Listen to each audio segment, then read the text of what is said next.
You, John Fitzgerald Kennedy, do solemnly swear. I, John Fitzgerald Kennedy, do solemnly swear. That you will faithfully execute the office of President of the United States. That I will faithfully execute the office of President of the United States. And will, to the best of your ability. And will, to the best of my ability. Preserve, protect, and defend the Constitution of the United States. Preserve, protect, and defend the Constitution of the United States. So help you God. So help me God.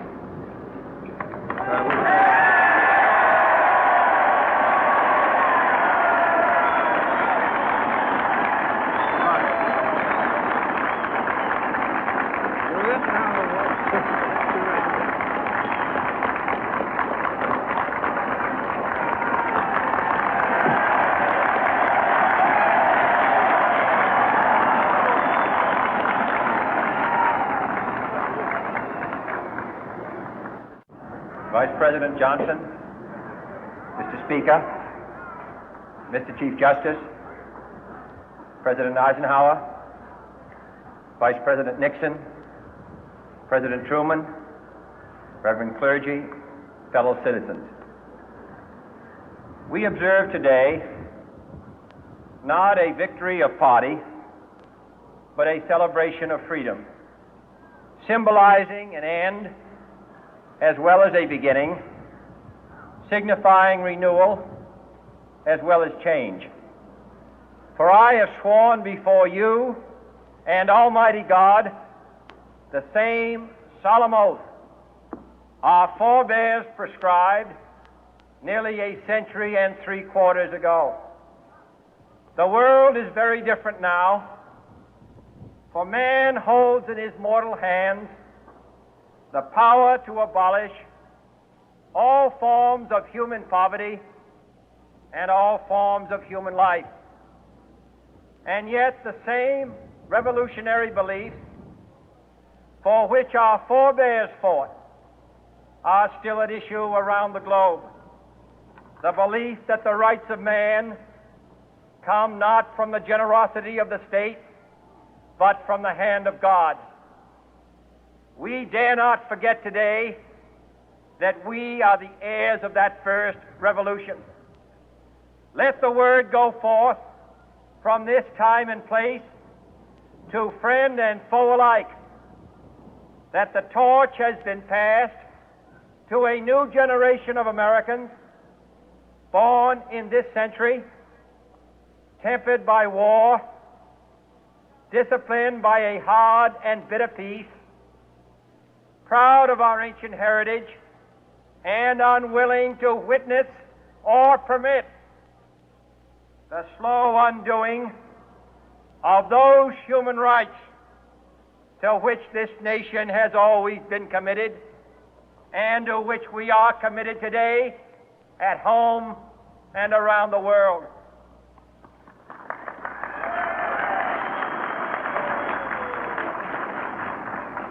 Let every nation know, whether it wishes us well or ill, that we shall pay any price, bear any burden, meet any hardship, support any friend, oppose any foe to assure the survival and the success of liberty.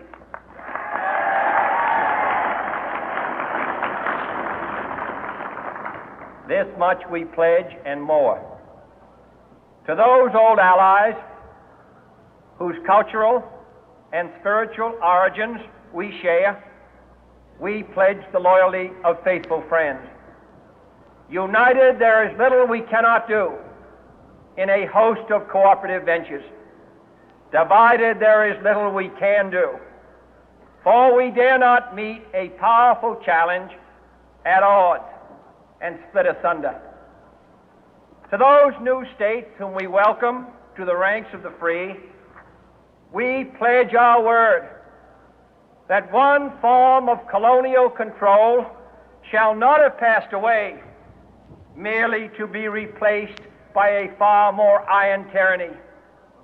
We shall not always expect to find them supporting our view, but we shall always hope to find them strongly supporting their own freedom, and to remember that in the past, those who foolishly sought power by riding the back of the tiger ended up inside.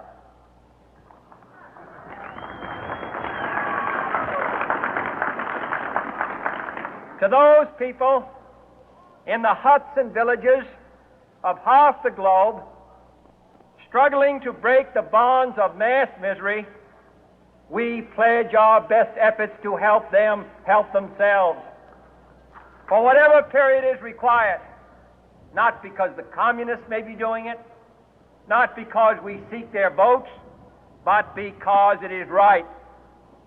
If a free society cannot help the many who are poor, it cannot save the few who are rich.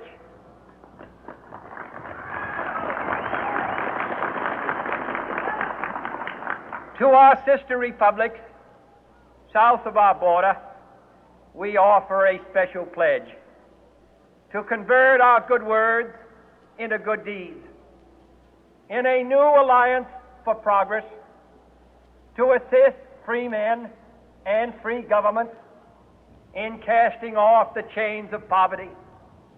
But this peaceful revolution of hope cannot become the prey of hostile powers. Let all our neighbors know that we shall join with them to oppose aggression or subversion anywhere in the Americas. And let every other power know that this hemisphere intends to remain the master of its own house.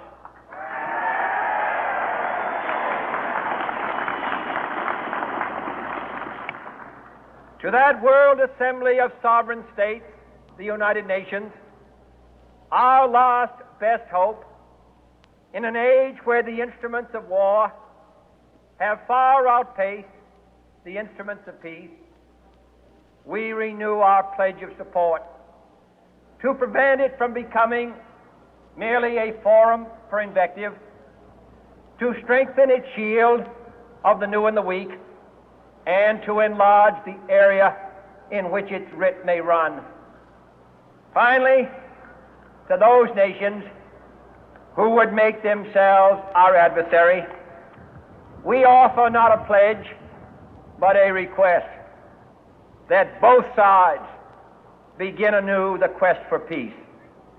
Before the dark powers of destruction, unleashed by science, engulf all humanity in planned or accidental self-destruction, we dare not tempt them with weakness, for only when our arms are sufficient beyond doubt can we be certain beyond doubt that they will never be employed.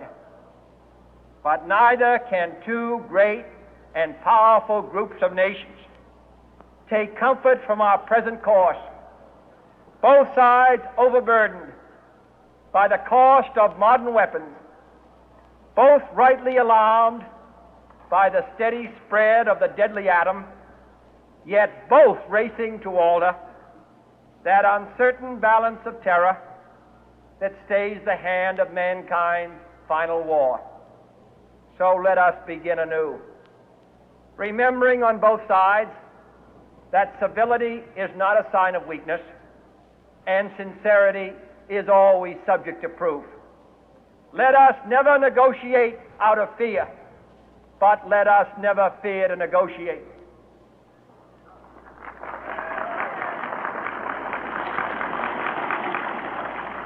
Let both sides explore what problems unite us, instead of belaboring those problems which divide us.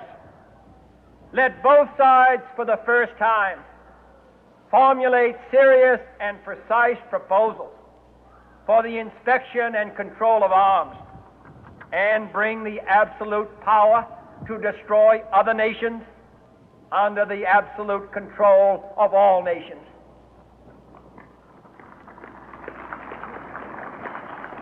Let both sides seek to invoke the wonders of science instead of its terrors. Together, let us explore the stars, conquer the deserts, eradicate disease, tap the ocean depth, and encourage the arts and commerce. Let both sides unite to heed in all corners of the earth the command of Isaiah to undo the heavy burden and let the oppressed go free. And if a beachhead of cooperation may push back the jungle of suspicion, let both sides join in creating